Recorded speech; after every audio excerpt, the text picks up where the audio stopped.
Good evening, everyone, and welcome to the special board meeting of the Southside Independent School District. Please let the record show that there is a quorum present. Jesse Hernandez present. Ms. Brenda Olivares. Present. Ms. Margarita Morales Garcia. I believe she's. Thank you. Ms. Lisa L. Salazar. Here. Ms. Mary Silva. Here. Ms. Maribel Angel Robles. Here. Thank you. The time is now 6 p.m. on Wednesday, December 6, 2023. As President, I, Jesse Hernandez, call the special board meeting of the Southside Independent School District Board of Trustees to order. At this time, I'd like to welcome Ms. Maribel Angel Robles to welcome our visitors and guests. Good evening, everyone, and welcome parents, students, staff, and distinguished guests, as well as those online. We hope that this meeting is beneficial for you. We congratulate your children for all their achievements that they do. Be safe on your way home. Have a good evening. Thank you, Ms. Angel Robles. Please note that this meeting is being held and has been posted in accordance with Government Code Chapter 551, State of Texas Open Meetings Act. At this time, if I could please ask everyone to please stand for our Pledge of Allegiance.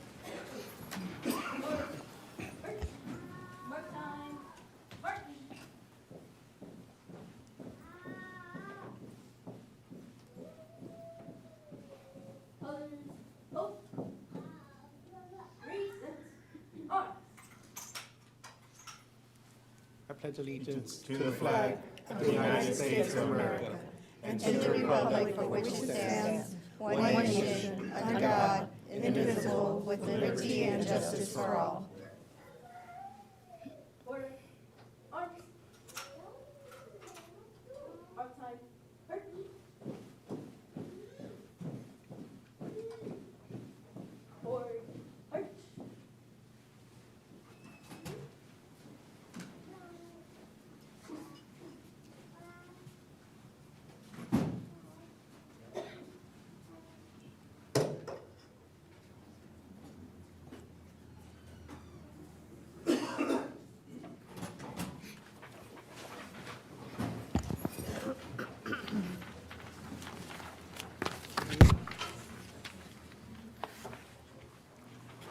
Thank you. At this time, we'll go ahead and proceed to item number 4, which is our consent agenda.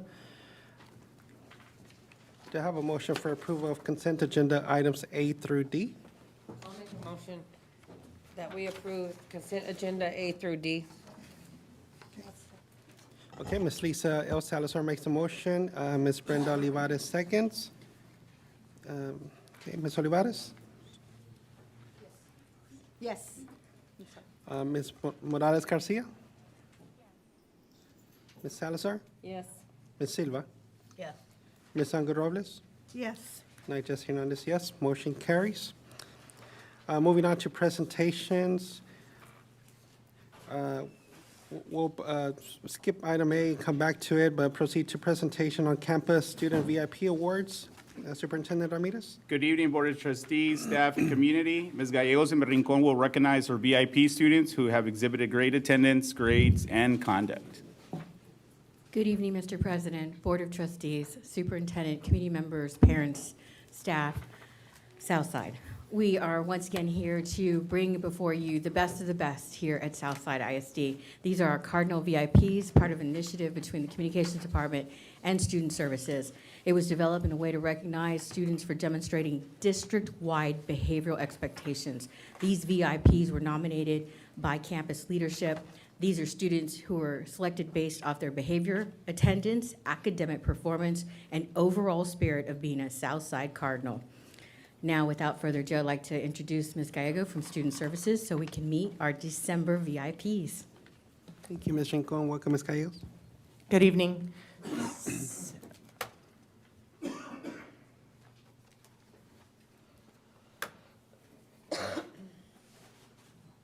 There it is. So from Menchaca, we have Christian Perez.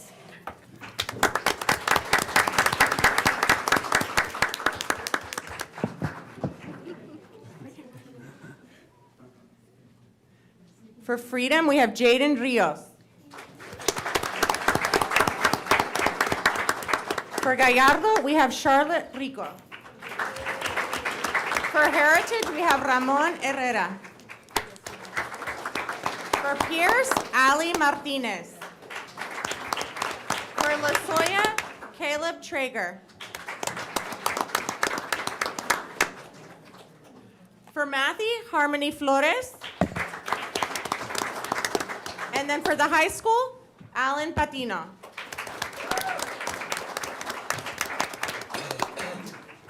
And unfortunately, Harmony couldn't be here this evening because she's participating in the band concert. Now, parents, if you want to come up and take pictures with us. Students, if everything's at seat, or if you can please stand.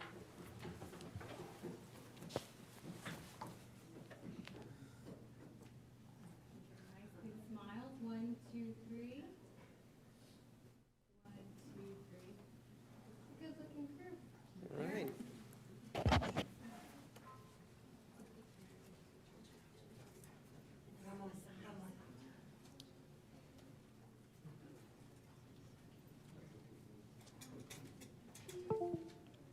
Caleb, pick up your head.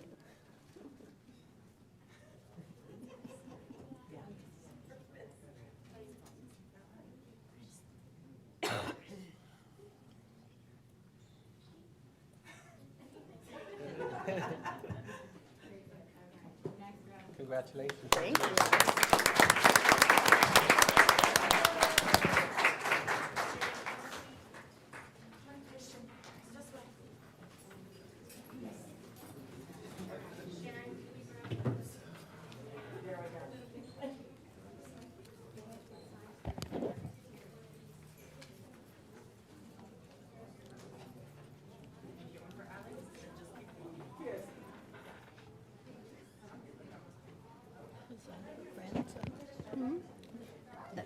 The little one. I'm in check. Okay, moving on to item C, Accelerator Reader Campus Winners and AR Millionaires. Superintendent Ramirez. Mr. Board President, our English Language Arts and Reading Specialist, Ms. Stone, will recognize the campuses with the most accelerated reader points and participation. Good evening, Board, Mr. President, Mr. Ramirez, all of our staff, faculty, and community members that are joining us here and online. So for the month of November, this contest ran from November 1st to November 30th. Our total AR points winner is the high school with over 6,200 points.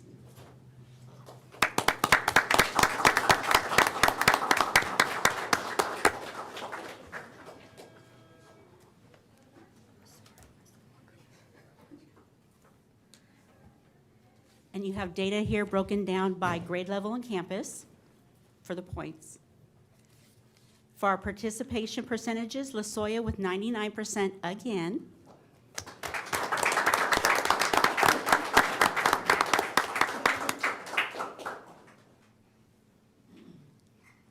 And you have the data broken down here by campus and grade level. So for the month of November, we had 9 new AR Word Millionaires. If any of the students are present, if they will step forward when I call their name to receive their certificate. So we have Leo Staggs.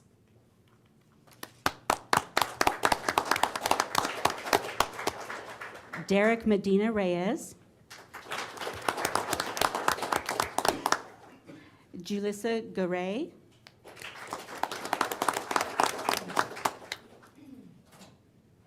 Jemilet Liao.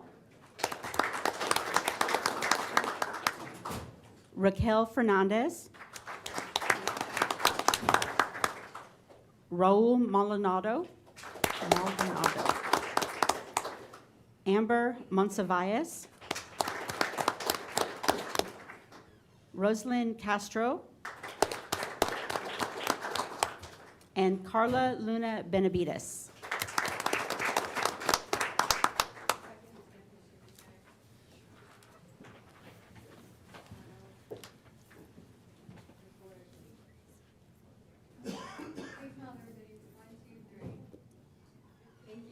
Congratulations.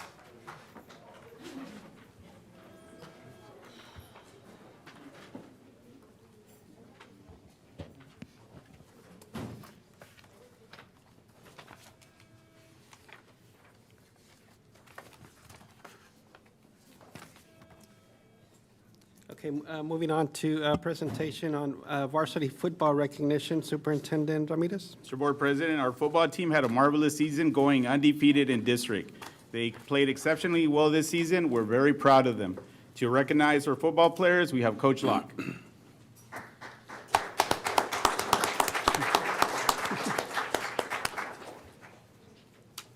Good evening, Coach. Welcome.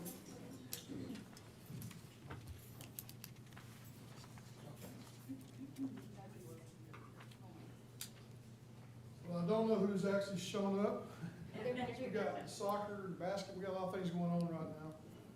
But this is an exceptional group. To go 2 years in a row, 8-0 in district play. Come on in.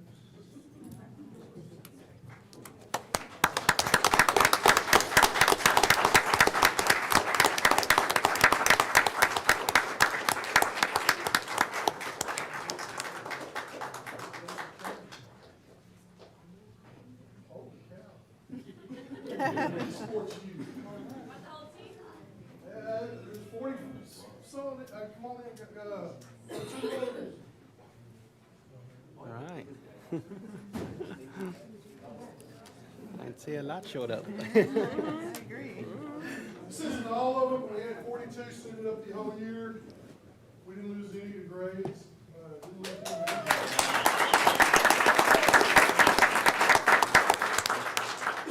We have 3 young men selected to play, or players that are selected to play in the San Antonio Sports All-Star Game in the Alamo Dome. I think we were Team Black, correct? Alanis, Ruben Alanis. He wears Crocs tonight. But he was also the district MVP for the entire district. Nice. Aaron was selected to play in the All-Star Game. He was voted most valuable offensive lineman in the district. Had an outstanding career, proud of him. And where's Obregon? Is he here? Jeremy Obregon is the other. He was selected to play in Alamo in the game. He also was Offensive Player of the Year in the district. We have 3 young men that were selected. We've got a lot of all-district guys up here, but that'll take forever because everybody made it. But if you were all-district, any team, please step up.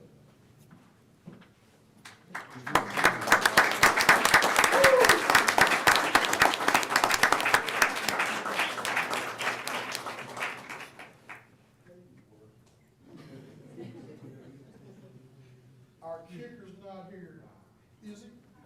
He had a soccer game, but he's been our kicker for the last 4 years. I love that guy.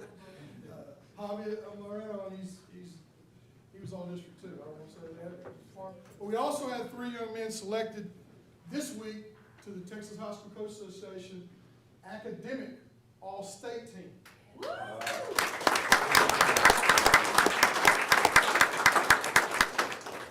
Ruben Alanis. Proves that the district MVP is pretty smart, I guess. Joseph Villegas.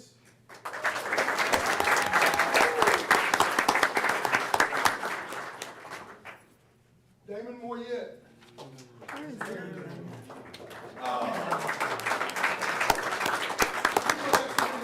That's huge.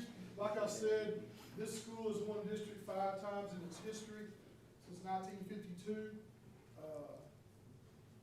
I think 1992 was the first one.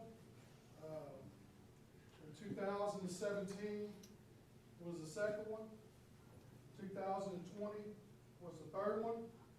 2022 last year was the 4th one. And then 2023 is the 5th one. And this is the first time this district has gone back-to-back district championships, so I'm extremely proud of you.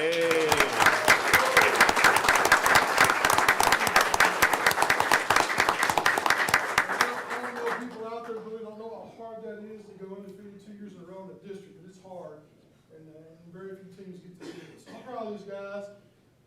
2023 district champions, Southside Cardinals, right here. Yeah.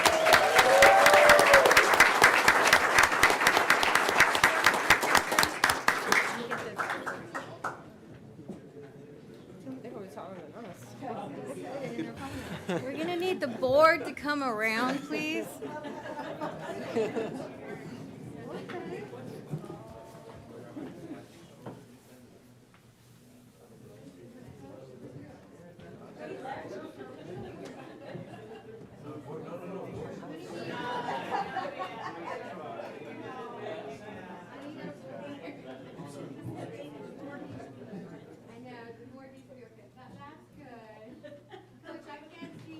That's a good thing.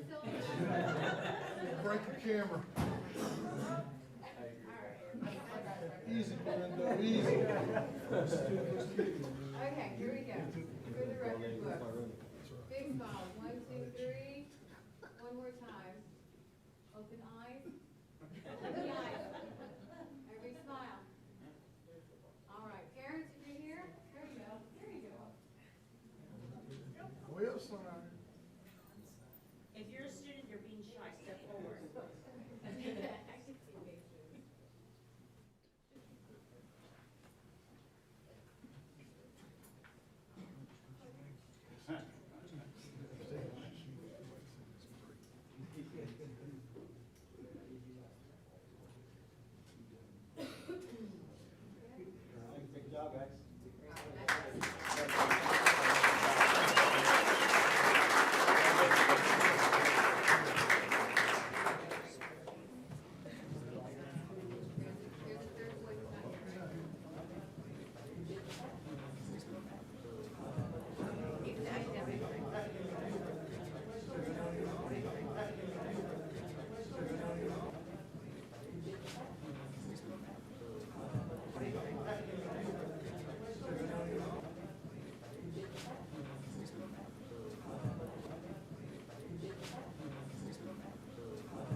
The other regime came in. The other regime brought him in. Should we go back?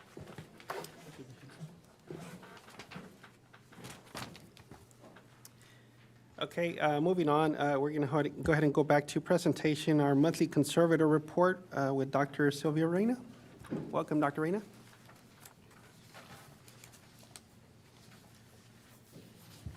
Good evening. How are you?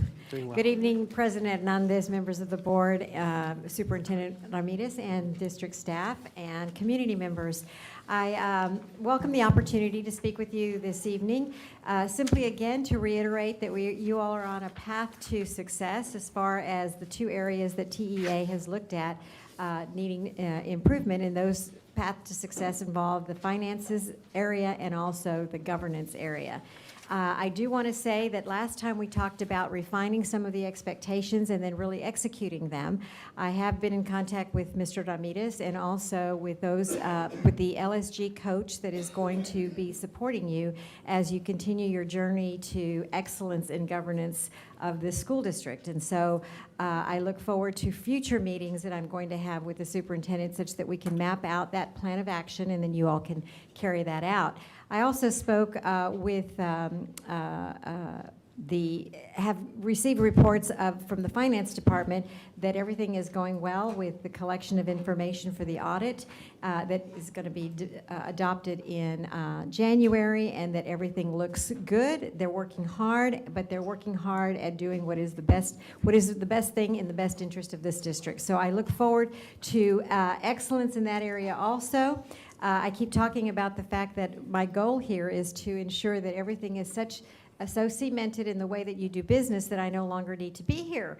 And it looks like that the January, my expected exit is going to be in January. For the final exit, hopefully, will be in February 1st, or the end of January, so to speak. And we'll just shore up a few things then. But again, I have to tell the public that working with the staff, working with Mr. Ramirez, and working with you as board members has been a real pleasure, in that everything that has been suggested has been undertaken with a great attitude and with the diligence of doing what is right for the district as a whole, for the community as well, mostly for the students. So I congratulate you on your progress to date and look forward to nothing but better things to come. So if you have any questions, please let me know. Thank you, Dr. Reyna. If Any not, questions? that's it. No questions. Thank you, Dr. Reyna. Okay, moving on to item E, presentation Southside High School Choir Accolades. Superintendent Ramirez. Sir, Board President, 3 high school students were recognized as part of the Region 11 Honor Choir. They did a great job, and we'll have, our district will have representation at the Texas Music Educator Association area competition that will be held in Harlingen. We have Mr. Melater with a presentation. Welcome, Mr. Melater. Thank you. Good evening, Board President, Superintendent Ramirez, Board of Trustees. I'd like to just go over a little bit about, brag a little bit about our choir. Unfortunately, they could not be here, but I did want to make sure that we honor them. First, there were 3 students that were selected to the Region 11 Honor Choir. These students were Alize Garcia, Eric Zambaripa, and Araceli Savin. These students each had to compete over 100 students in each of their categories. So there was a lot of competition for that. And to qualify for the honor choir, they had to come in the top 15 of that category. So they all did that, and Eric actually finished in the top 5, which is, like Mr. Superintendent Ramirez said, this qualifies him to advance the area auditions, which will be taking place in Harlingen on January 5th. And once again, Mr. Ahumada couldn't be here, but he is the director of our choir. So here's the students, a picture of them. You can see there's from left to right, there's Alize, Eric, and Araceli, and those are the students who made the honor choir. And like I said, the young man in the middle, he's the one that'll be going on to the area auditions. So that's all I have. Thank you, guys.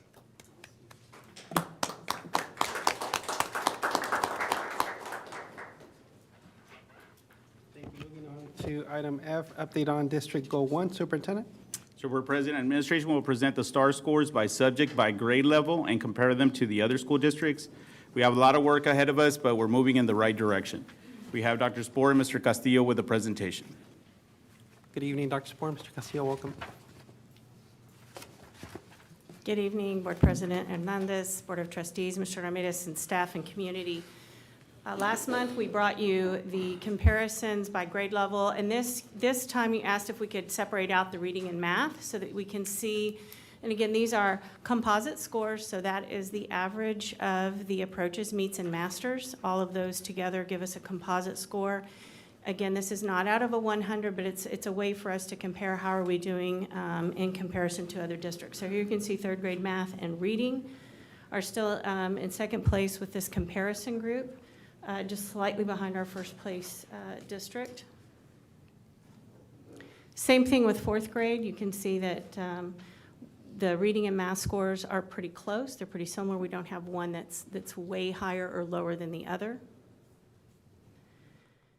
In fifth grade, we take 3 tests. We take math, reading, and science, and you can see, again, that those scores are pretty similar. We don't drop off very low in science. Like you can see, some districts went very low in science. We were able to stay up in second place.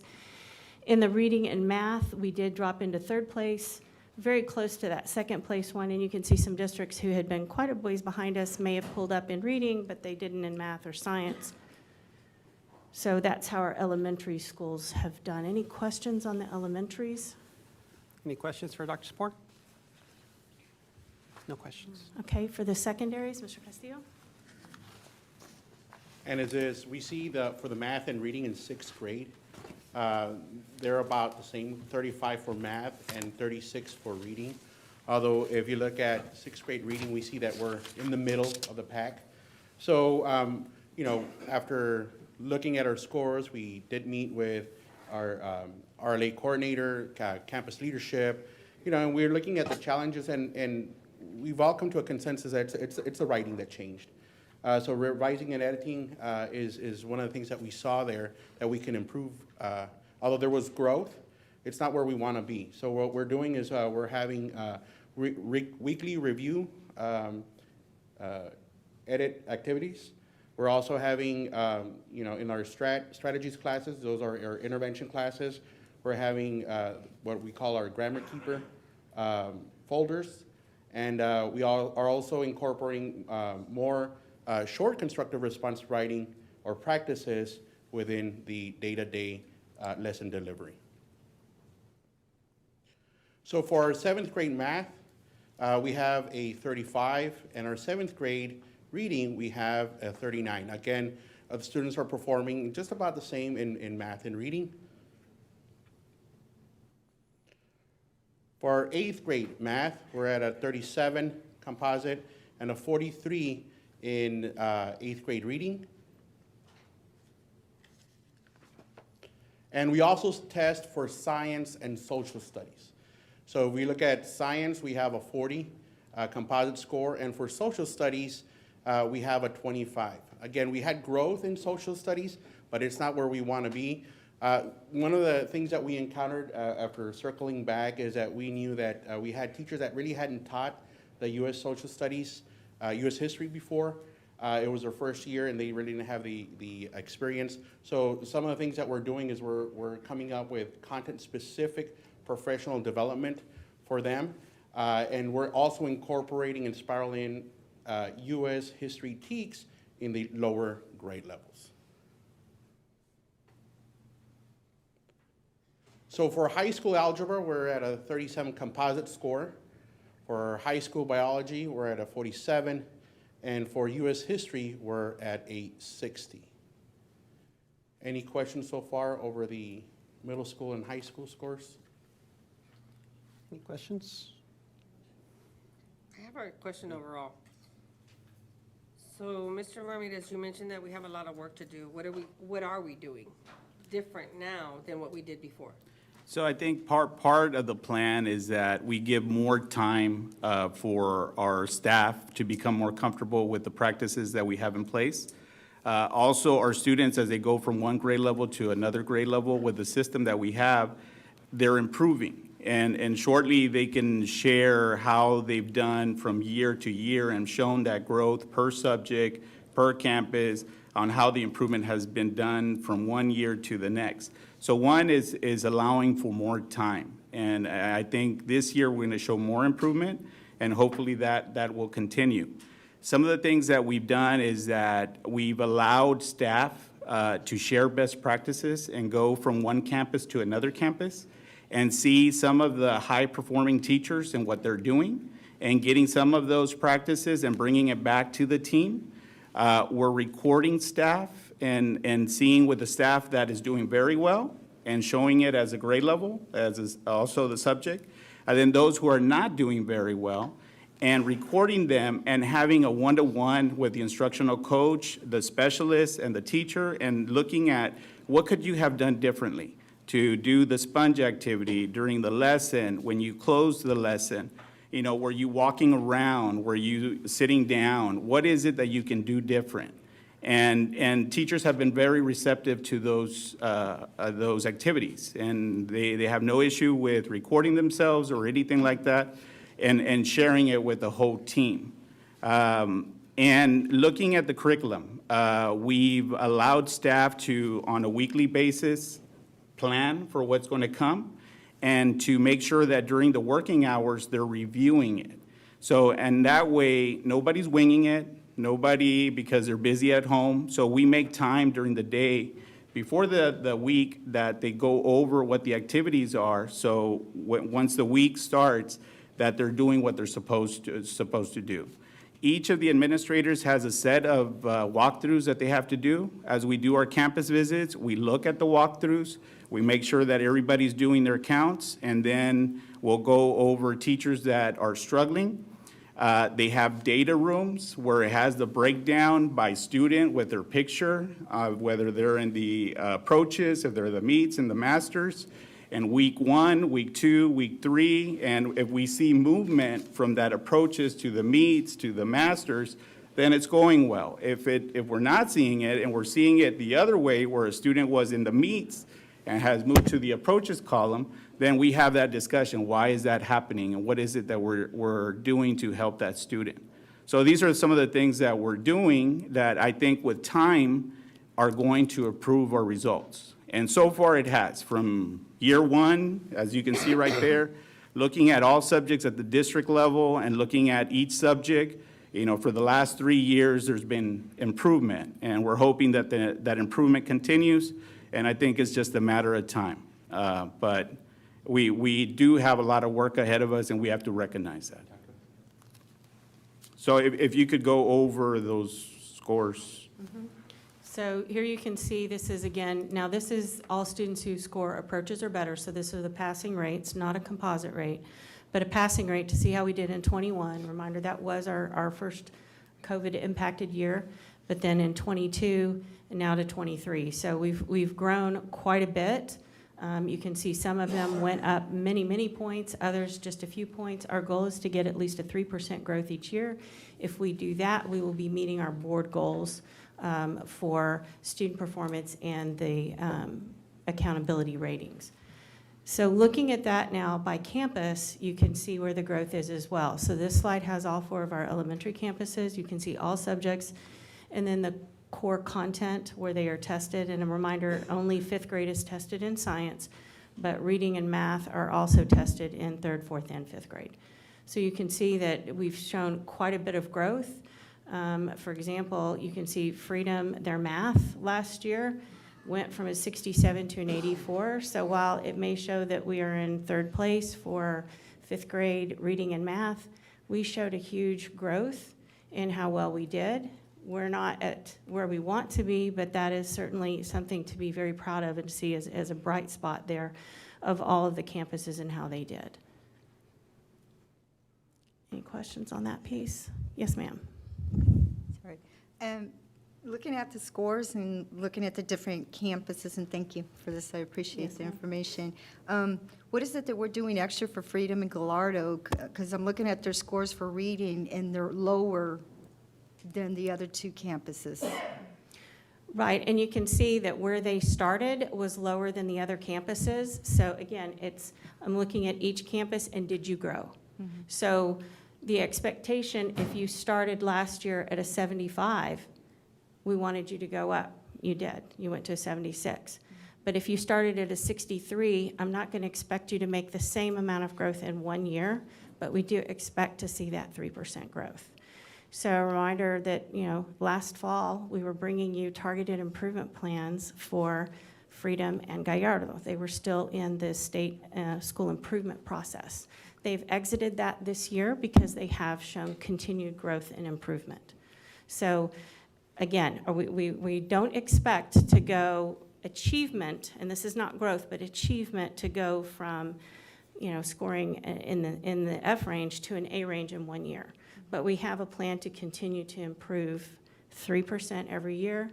If every kid, every teacher, every content, every sub-pop grows 3% each year, that is a goal that is reasonable to achieve, and it's something that everybody can do. So no matter where you are, if you are growing, you're helping. So that is where we're focusing on, is the growth, and we do see that, and that will help our overall numbers. And just to let the board know that to be in school improvement, you have to be in the bottom quarter of the schools in the entire state.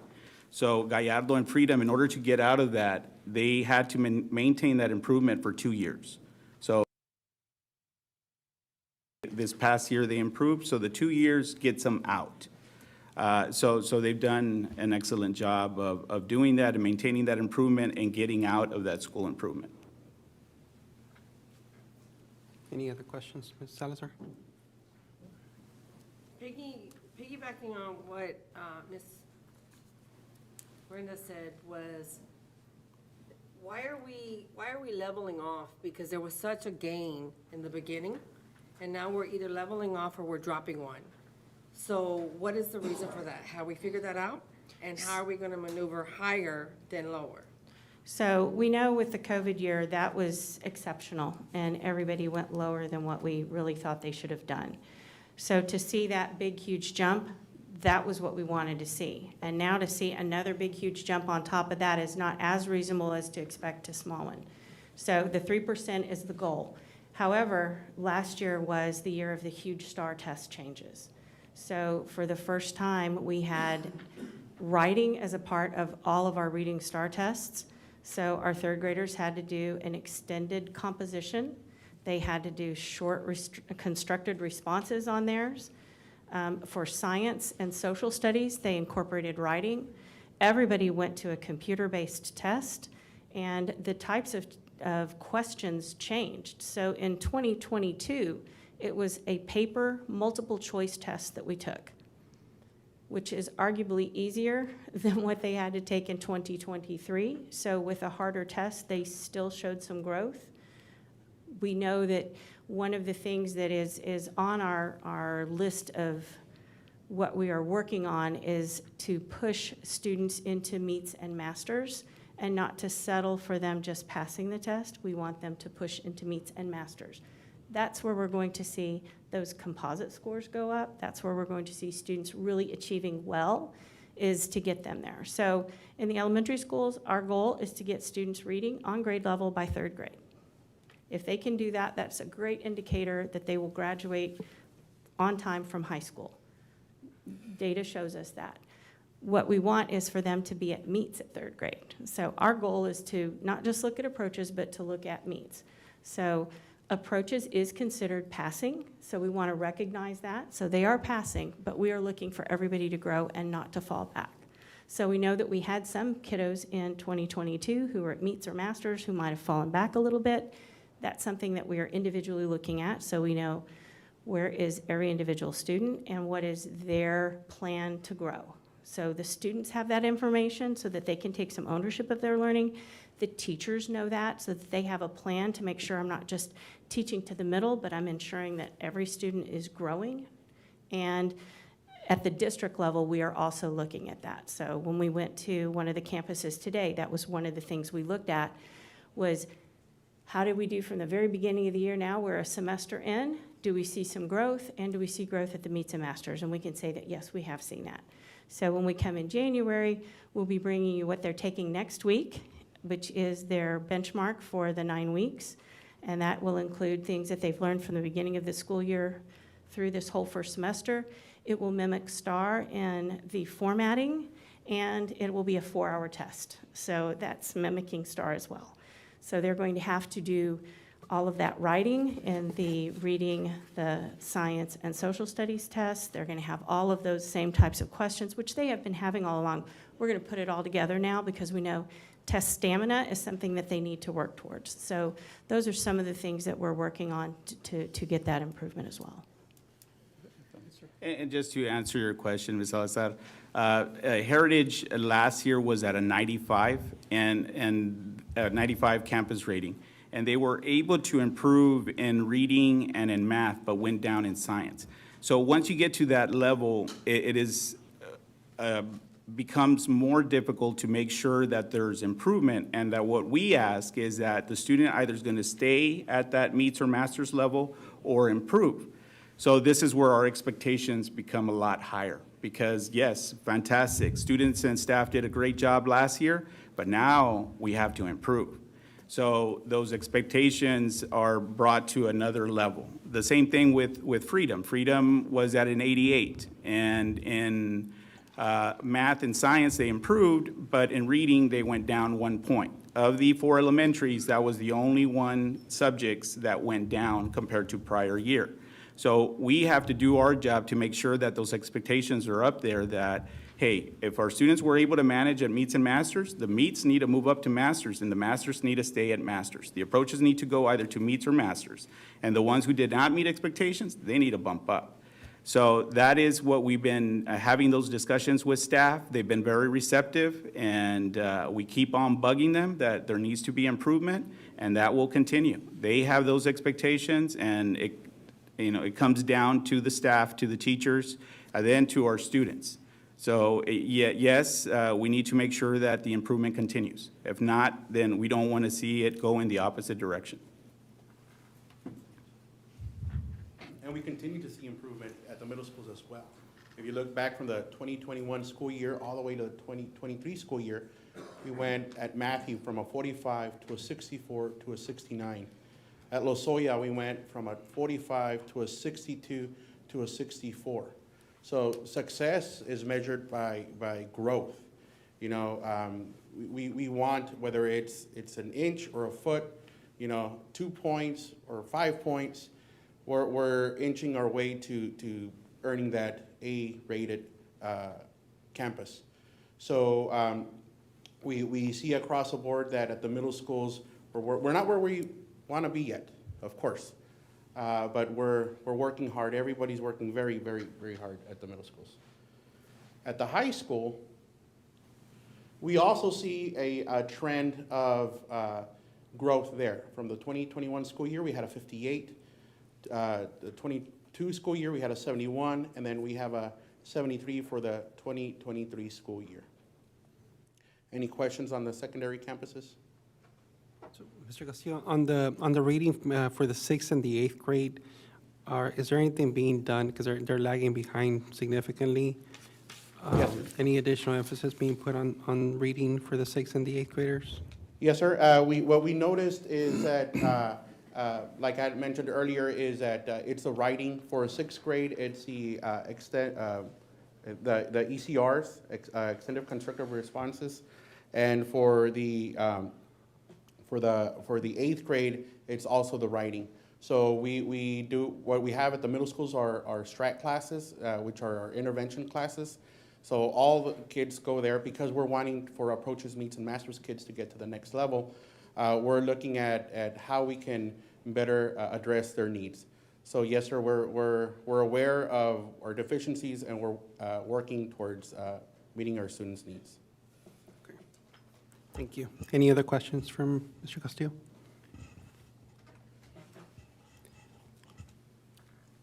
This last slide is using a format that you may have seen in your Lone Star governance work. And so what we've done is we looked at the goal 1 for the district goal. Now that goal is based on the accountability system, which is, as we all know, tied up in the courts.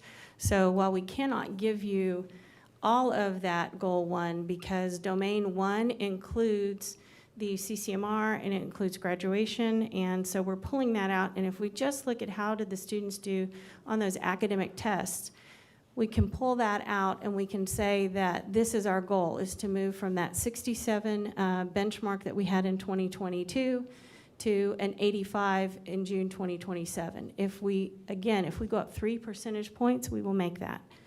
So in 21, we were at that 48. We hit that 67, which is where we started setting our goals. You can see as a district, we did come up to 3 percentage points on that STAR performance. So we are on track to meet our goals. The chart and the bar graph represent how our sub-pops did as a district on the STAR and the EOC tests from 21 to 22 to 23. And you can see that all of our sub-pops showed growth on this last STAR test, how they did on the actual test. You can see that some of our greatest growth were in some of our smaller sub-pops. Our students who are white went from a 70 to a 78, and our students who receive special education services went from a 39 to a 46. So while those are not at the 87 we want everybody to be at, we're asking every sub-pop to go up 3 points, and we will get there if we go up 3 percentage points. We would love to go up more, but the minimum to get is 3. So where we're only growing 2 percentage points, we really dive into it and we're like, okay, where did that happen and why? Is it because of what we are providing the teachers? Do we need to revamp that, which we've done extensively in the English department to provide more supports for the teachers to teach reading, to teach how to write? Or is it also, how are we assessing the students? We can say that the assessments that we saw last year during the year, those panned out for how they performed on the STAR test the way we anticipated they would. So that let us know that our interim assessments along the way are giving us a good diagnostic for how they're going to get there. Now, how the state uses all this information to create the A through F accountability system is still up in the air. But we can tell you how they just did on that test. I'm sorry, forgive me if this is a silly question. Does this include the TELPAS also? Is this all together, the STAR and TELPAS? No, TELPAS is scored totally differently. So the students who take TELPAS take the STAR test as well. So we do have information on how they did on the TELPAS, and that was part of Ms. Martinez's report that when she gave the whole bilingual report. So when we can certainly give this same type of information for TELPAS, because for each of our goals, we have this information. So this is something that we are tracking. So for each of our board goals, we have those measures. What was our progress measure going to be for each year? It's those 3 percentage points. So we've started this, and I can tell you this is the campuses are taking this back and drilling it down to a subject, a grade level, a classroom teacher. So they're all making sure, are we plotting to improve? And again, not just in the approaches, but in the meets and masters as well. I just wanted to make sure, because I didn't see the LEP down here, or the emergent bilinguals, so Yes, ma'am. that's why I wanted to ask. make Yes, sure. ma'am. The EB is listed, I'm sorry. Oh, it is down there, I'm sorry. Again, I apologize for having acronyms on there for space. So we have all students, and then our 2 ethnic sub-pops that the state counts are the Hispanic and white. And then the 3 groups that they group together, and they call it a high focus now. Those are our emergent bilingual students, our economically disadvantaged students, and our special education students. So you can see that our emergent bilingual students did meet that 3% growth overall. But that is missed it. not I on apologize. TELPAS, that is how they did on the STAR test. Yes, ma'am. Any other questions? Okay, thank you. Thank you.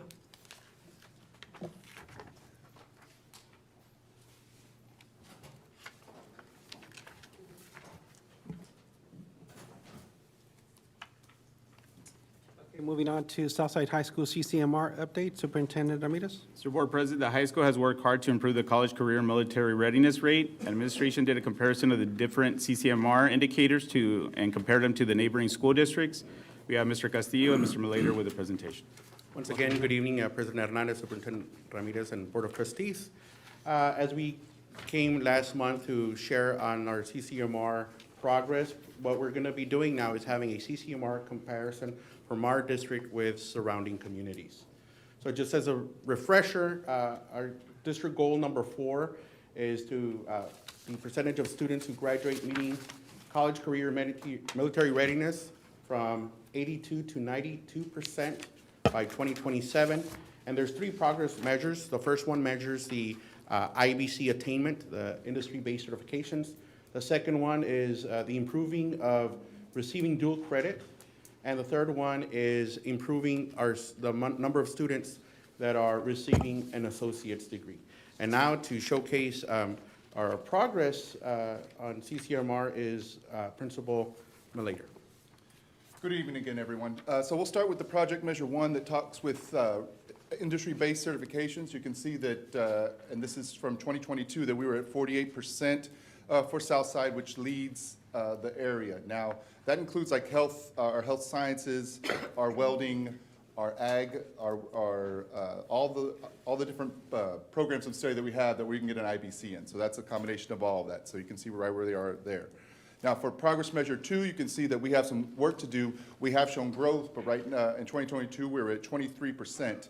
I can tell you some of the things that we have in place that we're going to be pushing out is, one, we'll have a parents advanced academics meeting with like a showcase for the parents and for students to kind of show the differences of what we have to offer for dual credit as well as for AP courses. We're also looking for more teachers to teach dual credit. That's a big deal, a big reason that will help us grow. Not only looking within our district to see if anybody wants to get their master's degrees, but as well as looking outside the district to see that if we can find someone else to come in and teach some of those dual credit courses. We're also working with our TSI prep, not just for the kids in early college, but throughout all of our students, as well as starting in 8th grade. So those are some of the things that we're working on to try and improve our percentages. While we've shown growth, we do know we have work to do. The last progress measure that you see is that we have associate's degrees, and in 2022 we had 10%, which puts us right behind Southside in number 2 in our area. Once again, this is an area that we've shown growth in, and we're continuing to grow, but it is something that we're working on. And so the last slide kind of gives you the whole overall growth that we've had. So for progress measure number 1, we've gone from a 22% to a 48% to a 65%, a 66%, I'm sorry, in 2023. So you can see that those, that we're showing growth there. As we talked about with dual credit, it is an area that we're working on, but we've shown growth, 15% to 23% to 25%. So we're working our way towards not only meeting our goal for progress measure number 2, but just helping our students have that more opportunities. And the last one that we see, where associate's degree, we went from an 8% to a 10%, and last year we had 16% of our students, which we had 67 students get associate's degree, which is the highest we'd ever had in Southside history. So like Dr. Sporer and Mr. Castillo talked about the other scores, we all have work to do, but we are showing growth. Do you all have any questions? Any questions? Ms. Salazar? So you mentioned about looking for more teachers to teach these dual credit courses. So how many dual credit courses do we actually do right now? Are we running right now?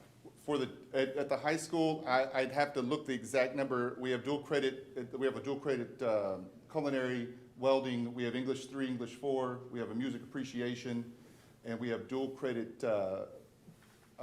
calculus. But those are, that would be almost all of the ones that we offer for right now. Do all of them have certified teachers? Yes. And so you need a master's degree in that content area. So we're thinking about adding more courses. Is that what we're thinking about doing? If we could find teachers, yes, because all of our dual credit courses are full. So if we could find teachers to teach, let's say, whatever, a social U.S. history dual credit, then we would push that on. We would want to increase that. So have we thought about networking with other districts through resolution or something to partner with someone else? That has been discussed. In some cases, it's not that the teacher is not available. In other words, if we make some kind of request for additional courses to be offered from A&M San Antonio, UTSA, Alamo College, they have professors. So what Mr. Malater is talking about is having the teacher there on campus that's able to recruit students, to make sure that they're doing their work once they're in the class. It's our teacher that we can say, hey, let's set up a parent meeting and let's bring all the parents and let's try to encourage everyone to take their TSI, take their tests, and let's get your classes, you have 15 kids, we need 25 in that class. You're able to work with the teacher when the teacher's actually there on campus. When it's a professor at a university or college here, it's more difficult because we don't have that type of interaction with those professors. So in my experience has been that when you have that teacher, you're able to promote that program more, and they're able to assist more students.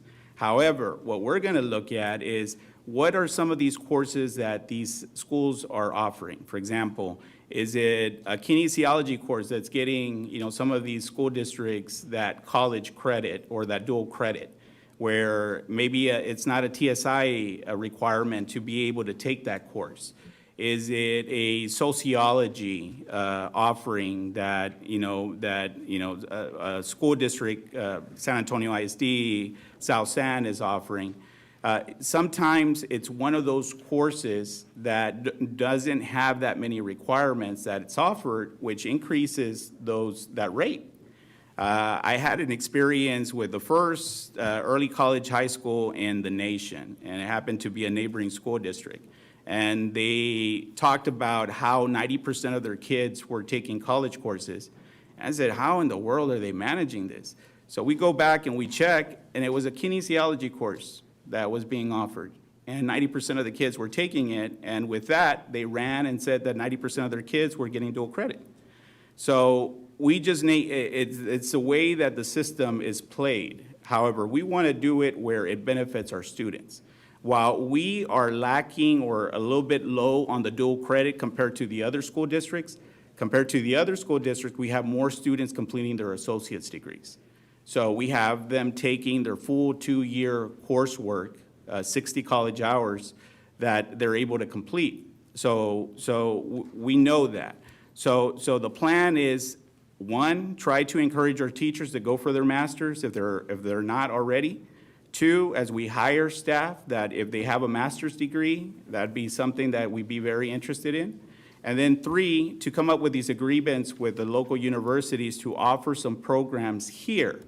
For example, we're in talks with UTSA on a Spanish medical minor, and they're willing to do some of the courses remotely.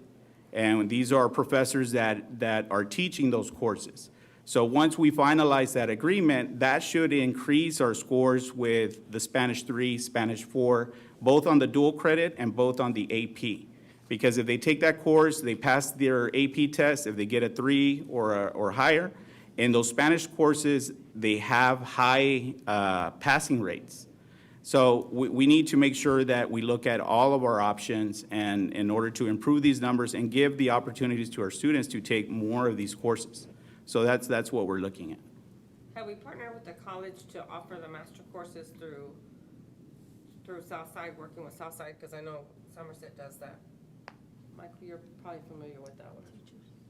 With the college that we work with. Right, but maybe we could tap into that. Yes, and there's been, we had a talk with one where the district would have take care of 50% of the expense. And we went back and forth, and at the end, we didn't finalize anything. But is that what you're talking about There's another program, but I'll get the program for you. Okay, I'll get the program for you, and you can kind of work your way that way. okay. Okay? Thank you. Thank you. Any other questions? Okay, thank you, gentlemen. Okay, moving on to review of financial statements. Superintendent Ramirez. Mr. Board President, our CFO, Mr. Corrales, will present the finances for 199 Child Nutrition and Debt Service for the month of November. Good evening, Mr. Corrales. Welcome. Good evening, Board President Hernandez, Board of Trustees, and Superintendent Ramirez. So financials went quick because of the timing of December, being that we need to wrap up November really quick. So what we have here, I'll break some things down for us. Going through the revenue, there's a 5700 on that first line. That's our local revenue. Our local revenue has a $22 million budget. That we've collected $908,000. Out of that $908,000, the reason that's a low number is that number is mostly driven by taxpayer dollars that are tied to tax statements that go out sometime around October, and then most of that is paid in escrows from people's homes, and then of course people want to take advantage of the tax situation with their taxes on December 31st. And then the property taxes are delinquent after January 31st. So we don't see that number move very much, and then when we do see it move, we see it move very quickly, and we see a large number very quickly around December and January. So right now, that being a low number is very typical, and that can be expected. The 5,800 is a state revenue. We have $44 million budgeted. We receive, there's 3 different payment classes for TEA, and we receive, we're on payment class number 1, which means we receive 10 payments a year from the state. Those 10 payments we actually receive are very, very, very large guesses or estimates where the state is trying to figure out how much tax collections we're going to actually have throughout the year, and also what our ADA and how many students are going to participate, and what we're going to have for student ADA for the whole year. So that number also fluctuates quite a bit. At the end of the year, we usually end up settling up with the state on whether we owe them money or they owe us more money, and then we book the proper revenue at the close of August, at the end of the year. And then, of course, federal revenue plays a very, very small portion. Most of that's considered an indirect cost. We get that from some of the grants and some of the money we actually allowed to claim from the grants, but there's not a significant portion of money in there. Once again, we'll be looking at probably January or February, reviewing revenue estimates and seeing if that $69 million needs to be revised up or down once we have a little more time here. And of course, the expenditures came in at $20 million. Moving to the food service program, most of our money there, either 7.3 million out of the 7.5 is budgeted in the federal revenue. Most of the kids eat under the federal child nutrition program, so most of the revenue comes in on the federal side. I'll point out that we have 7.5 million revenue budgeted and 10 million expenditure budget. That is on purpose due to the fact that we had a high participation rate and high collections during the ESSER COVID years. And so we received more revenue in food service, and we have to spend more money than we're actually receiving for a year or two to bring that number down. We're allowed 3 months fund balance, and we've exceeded that. So this is intentional to have more expenditures than our revenues in the food service program. And so we're budgeted properly to actually do that right now.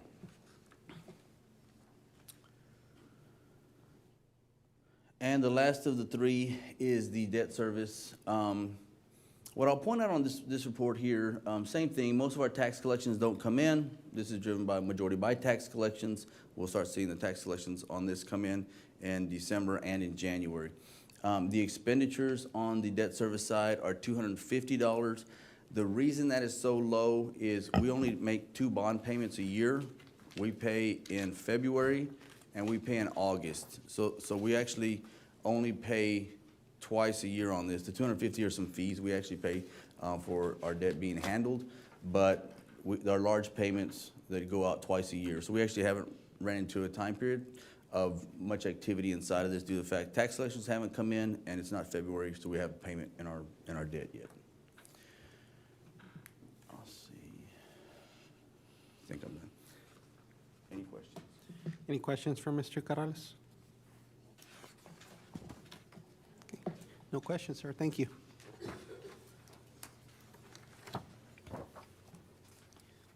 Okay, moving on to new business. Discuss and consider approval of accepting a donation of 16.095 real property acres from Marmax Operating Corporation adjacent to the TJMAXX Warehouse on US 281. Superintendent Ramirez. The Board President, Marmax Operating Corporation would like to formally donate 16.905 acres to our school district. We have Mr. Dan Garza and Mr. Cohen from Marmax with a presentation. Thank you, sir. Good evening, Board President, Mr. Hernandez, Superintendent, Mr. Ramirez, board members and members of the community and staff. The Purchasing Department is requesting to approve a resolution of accepting a donation of 16.905 real property acres from Marmax Operating Corporation adjacent to district property. And as Mr. Ramirez mentioned, Mr. Cohen is present to talk about this transaction. Good evening. Welcome, Mr. Cohen. Thank you very much. Thank you to the board. Thank you for everyone here tonight. I'm here on behalf of TJMAXX, the owner of this land. So this is Marmax Operating Corporation is the parent company of TJMAXX. They operate that distribution facility you can see right there, and it's their pleasure to demonstrate their commitment to the community by making this 16.905 acres available to the Southside Independent School District. As you can see on the map, it's adjacent to a 15-acre site that you already own, and it's close to 410. And the parcel in red is currently under construction and development for approximately 2,000 homes. And there'll be new roadway infrastructure and other improvements built adjacent to the site by late 2024, it's expected. And so that's the presentation, if there are any questions. Thank you. Any questions? So in regards to, go ahead, Ms. Silva. Okay. Where sorry, I've lost track. We've already got the 15 acres? Yes, ma'am. You already are the owners of the 15-acre site that's adjacent to this 16.95. And what do is there a period of time that we have to build? How does it benefit us? So it's yours. There's no restrictions on it other than it's restricted to use for school purposes. And that will be a boon to the adjacent community, and it'll be good for the school district to have a site so close to all those new homes. And that's sole intention of TJMAXX is to make it available to you. There's no timeline or time frame required for you to build, just a restriction on the use. At one time, we were giving, or someone wanted to donate land in the general vicinity, but there were a lot of oil wells and that would have had to been capped. And do you know if there are oil wells on this property? So Tom Carter is here from Pape Dawson. He might be able to better speak to this, but there were some wells that were on some other portions of the site. But I think upon inspection, all of the wells have been capped and closed with TCEQ, and I'm not sure if there's any in this vicinity. I believe that is also the case. I think the wells that were on the property were more on the red property, and those have been dealt with by the home builder or the developer of that property, but I don't believe there were any wells on this property. But that's a great question. There are a lot of wells in this area. Okay, because this reads as is, so when we go to build, there may be unforeseeable deterrents for us to build on that property. And if that were to happen, what would be our options? I can answer that question. Sorry. Go ahead. Hi, how are you? Welcome. Just refresh your destiny, y'all's attorney. Just to clarify on that question, because that's a very important question. So what we will start looking at moving forward is after tonight, once the board considers this, and obviously we're posted in closed session to discuss further regarding legal implications. But in terms of processes from here till closing on this property, if we do accept the donation, we would run a very active title search through the title company, and during that time, we will be allowed, and we're still in the process of negotiating the donation agreement, so I'm glad that we're bringing up these concerns right now. But we're also going to be allowed an inspection time, and so during that inspection time, what we can do is we have to, formally by requirement under state law, do an environmental study. And so that environmental study will provide us with those safeguards and assurances that there isn't anything existing under the subsurface conditions that we aren't aware of. If some suspicious findings do come up in the phase 1, then we can move to a phase 2. We'll also need to have, geotechnical investigations and things of that nature. So the donation's kind of the first part that gets us started, but then our work really starts there. Okay. But we have 15 acres that they donated 3-4 years ago, I'm not sure when. Have we done any studies on that property already? I'm not sure of that. That property was approved by the board and accepted in 2005. So I'm assuming they would have to go through the similar process of the Yes. title company and them checking the land and making sure that there isn't there. We can go back and check that was done. And we'll definitely make sure of that. And whatever title company we do deliver this donation to, we can have them run that for us again. The other thing is when we do run the title search, we get something called title insurance. And if there are existing wells, whether they're capped or not, there's additional coverages that we can get for any subsequent damages or things that, just randomly occur due to that. But also it's going to be very important because if we do and when we plan to build on this site, we'll have our engineers outline all of that for us, because we're not going to build on top of an existing gas line. We're just not going to do that. So we'll make sure that that's covered, but that's the beauty of having the title and the investigation that you're allowed to have under the code. Any other questions? Yes, sir. Yes. Or Ms. Rhodes? The red was just mentioned that that was under construction For new correct. homes. for new homes. What is the blue and what is the green? What is that area? The blue and the green. So this has been a kind of ongoing process with the TJMAXX Distribution Center. So when TJMAXX bought the property to bring the distribution to San Antonio, they bought over 1,200 acres of land. And then they developed the distribution center on around 200 acres of land. And so that's what you can see there.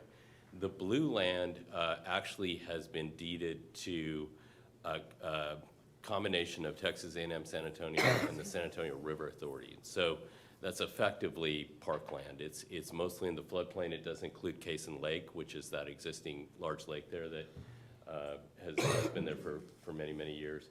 And so the blue land is owned by them, and the green land is currently retained by TJMAXX. So they've kept that land for their own maybe future purposes. Thank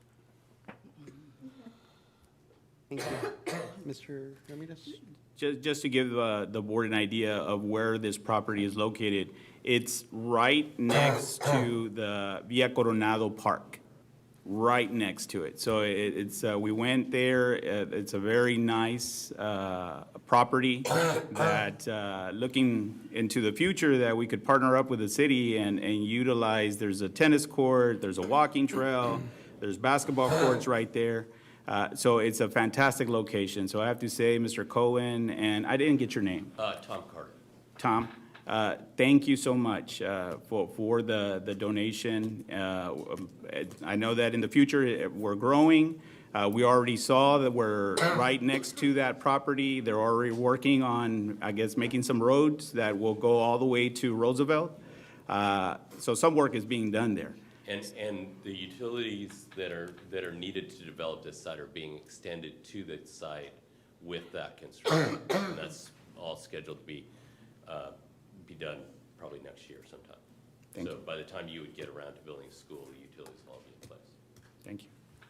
That's great, and it's definitely very much appreciated, so thank you for that. And once we get there, it's a long process to build a new school and many different studies and approvals that we go through, but it will definitely come to very, very good use at some point in the future.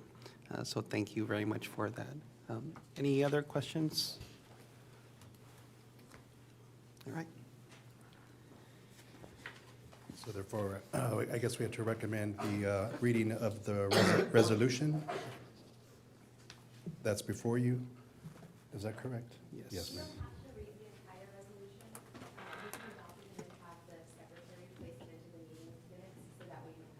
Okay.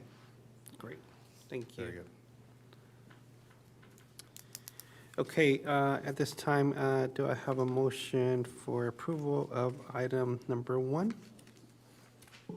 I move that the board approve the resolution in the form provided by the council for the district accepting the donation of property from Marmax Operating Corporation and further authorize the superintendent to execute all documents necessary to effect the donation of property to the district, and also instruct that a copy of the resolution be attached to the official approved minutes of this meeting. Thank you, Ms. Olivares. Ms. Olivares makes the motion, so I have a second. I'll second. Okay, Ms. Olivares makes the motions, Ms. Anger Robles seconds. Ms. Olivares? Yes. Ms. Morales Garcia? Ms. Lisel Salazar? Yes. Ms. Mary Silva? Yes. Ms. Anger Robles? Yeah. And I just unanimous yes. Motion carries. Thank you, sir. Moving on to item 2, discuss and consider adoption of a resolution stating review of the investment policy and designation of investment officers. Superintendent Ramirez. Mr. Board President, administration is requesting that the investment signatures be updated by removing the name of our former CFO and adding our new CFO, Mr. Carales. And we have Mr. Carales to present this request. Welcome again, Mr. Carrales.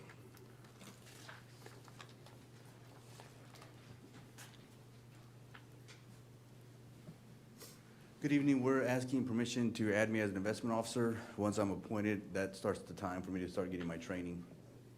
That's what we're asking for. If there's any questions on that. I need to legally be appointed by the board. If I may. Yes, sir. And just for the board to know, he does have the training, but policy requires that if he is to, we make that change, again, he has to go through that training.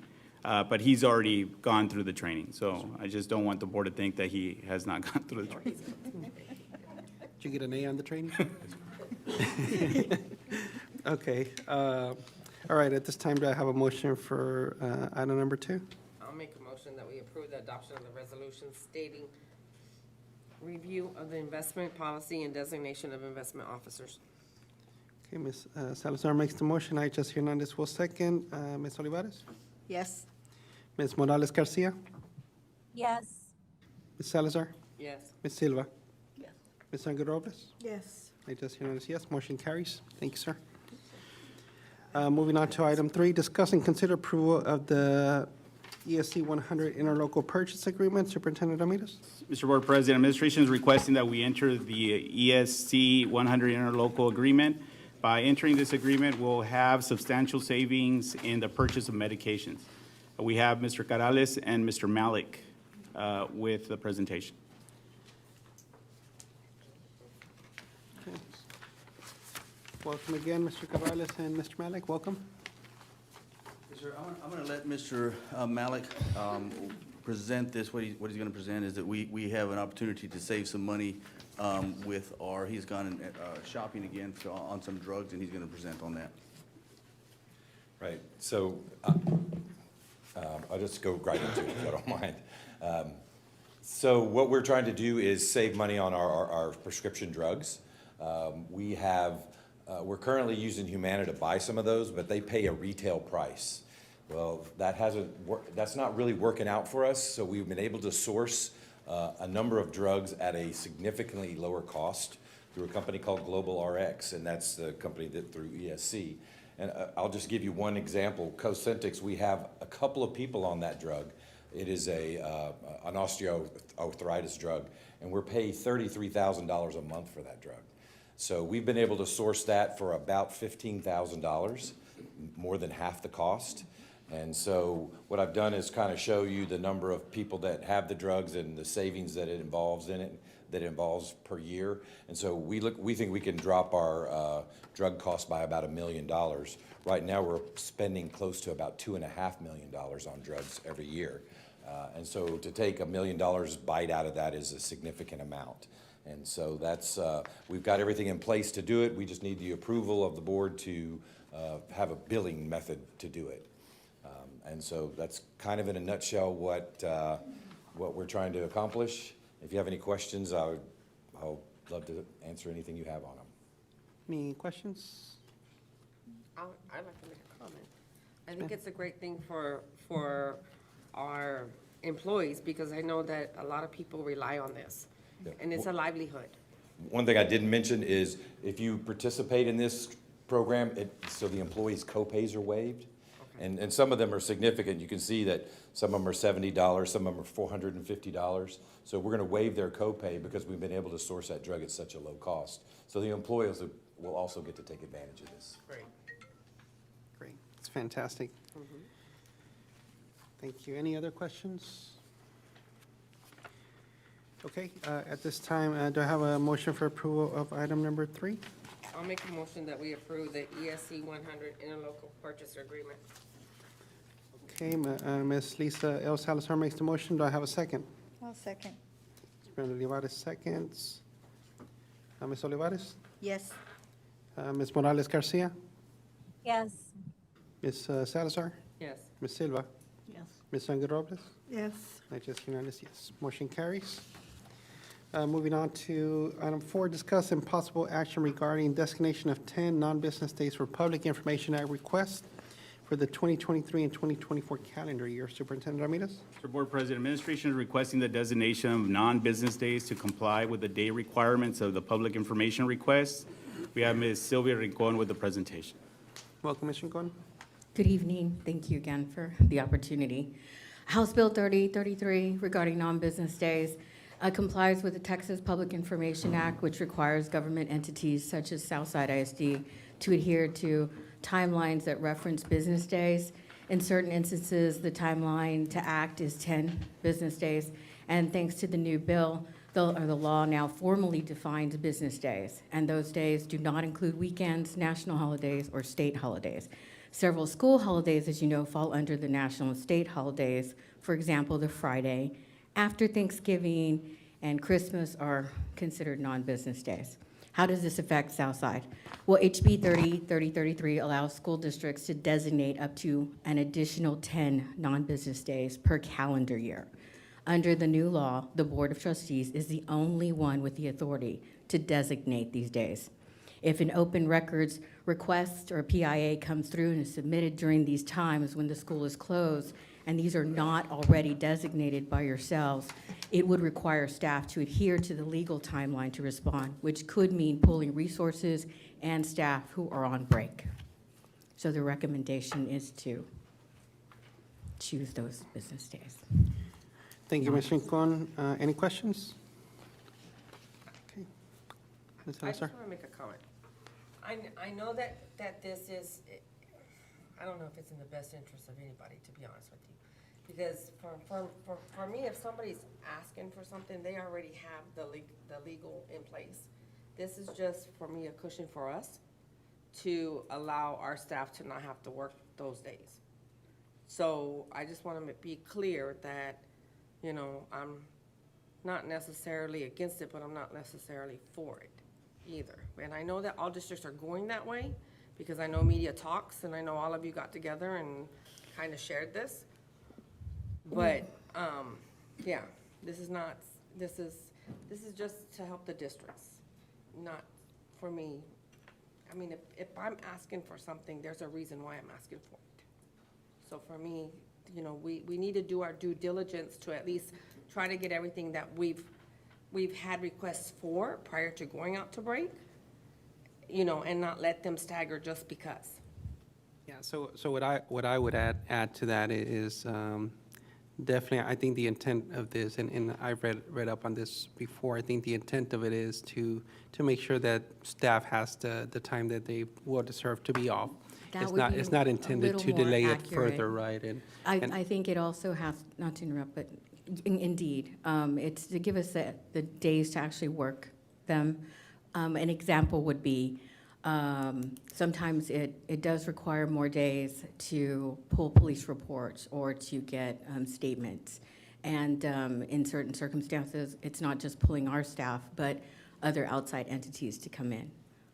That's how I understood it, as we discussed with the superintendent and the attorneys. That, and also this would avoid potential overtime and stuff like that, having to pay that for them to come in. Including So- paying the attorneys who sometimes help us with this. Correct, understood. So, yeah, so I think that was the intent, but not by any means to delay it any further or not, or taking the entire time. I mean, if somebody's asking for the information, by all means, we want to be compliant and provide as quickly as possible. And there are plenty of times when we are looking, I look at emails all the time, even when we're off. And if it's a simple enough request from the media or something, we answer them in good faith. It's the more difficult ones that this one, in my opinion, speaks to. Thank you. Any other questions or comments?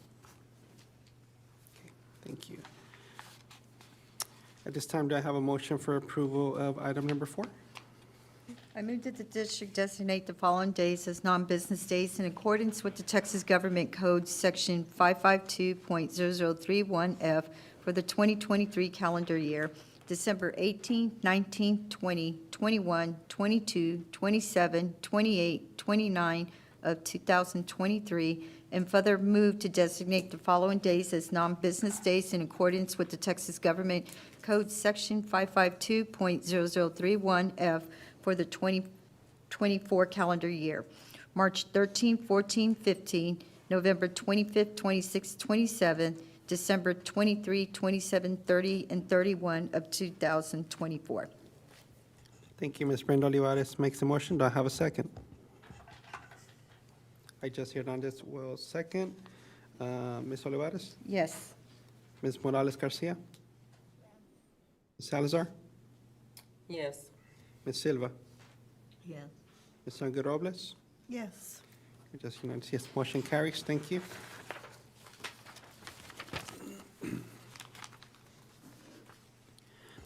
Okay, moving on to our next item, which is closed meeting. The board will adjourn to a closed meeting in accordance with the Texas Open Meetings Act, Texas Government Code, Chapter 551.071 and 551.074 to consider the following. Item A, deliberation regarding the purchase, exchange, lease, or value of real property pursuant to Sections 551.072 of the Texas Government Code. Item B, pursuant to Texas Government Code Section 551.071 and 551.129, the board will consult with its legal counsel regarding the existing interlocal agreement for participation in tax increment reinvestment zone and subsequent amendments. The time is now 7:26 p.m., and we are now in closed session.